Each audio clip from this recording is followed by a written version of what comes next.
নমস্কার বন্ধুরা, ডিভোশনাল বং চ্যানেলে আপনাদের স্বাগত। আজকের ভিডিও 1432 বঙ্গাব্দের মহাশিবরাত্রি ব্রত ও পূজা পদ্ধতি সম্পর্কে। 1432 বঙ্গাব্দের মহাশিবরাত্রি পালিত হবে 2রা ফাল্গুন অর্থাৎ রবিবার 15ই ফেব্রুয়ারি। তিথির সময়সূচি, শিব চতুর্দশীর তিথি কখন থেকে শুরু হচ্ছে সেগুলো সব ডেসক্রিপশানে দেয়া রইল। এই পুজো 4টি প্রহরে হয়, সেটা সকলেই জানি। এই 4 প্রহর অর্থাৎ প্রত্যেক প্রহর 3 ঘন্টা 12 মিনিট করে, মোট রাত্রিমান হলো 12 ঘন্টা 47 মিনিট। এই প্রহরের সময়সূচিও ডেসক্রিপশানে দেয়া রইল। ব্রতর পারণ সময়সূচিও সোমবার হবে, সেটাও ডেসক্রিপশানে দেয়া রইল। এবার আমরা আসি পুজোর প্রাথমিক প্রস্তুতি কীরকমভাবে হবে।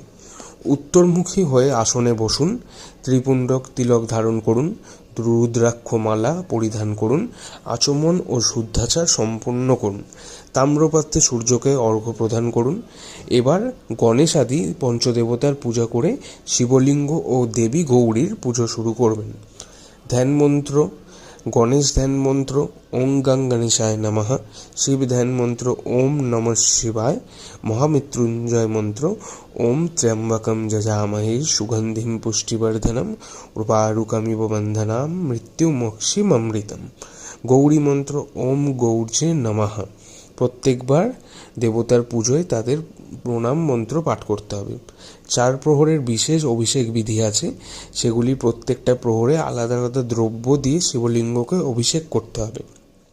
প্রথম প্রহরে দুধ দিয়ে অভিষেক, দ্বিতীয় প্রহরে দই দিয়ে অভিষেক, তৃতীয় প্রহরে ঘৃত দিয়ে অভিষেক, চতুর্থ প্রহরে মধু দিয়ে অভিষেক। জল নিবেদন করবেন। প্রতিবারের অভিষেকের সময় ওম নমঃ শিবায় ও মহামৃত্যুঞ্জয় মন্ত্র জাপ করবেন। নিবেদনের কিছু বিশেষ দ্রব্য দিতে হয়, সেগুলি প্রত্যেক প্রহরের শেষে নিবেদন করবেন। নিবেদনের দ্রব্য হলো বেলপাতা, ধুতরা ফুল ও ফল, আকন্দের মালা, ভাং পাতা, নীলকণ্ঠ ফুল, অখণ্ড বেল ও 5 প্রকার অখণ্ড ফল। প্রতিবার শিব পুজোর পর গৌরী পুজো ও অষ্টমূর্তি পুজো করা আবশ্যক।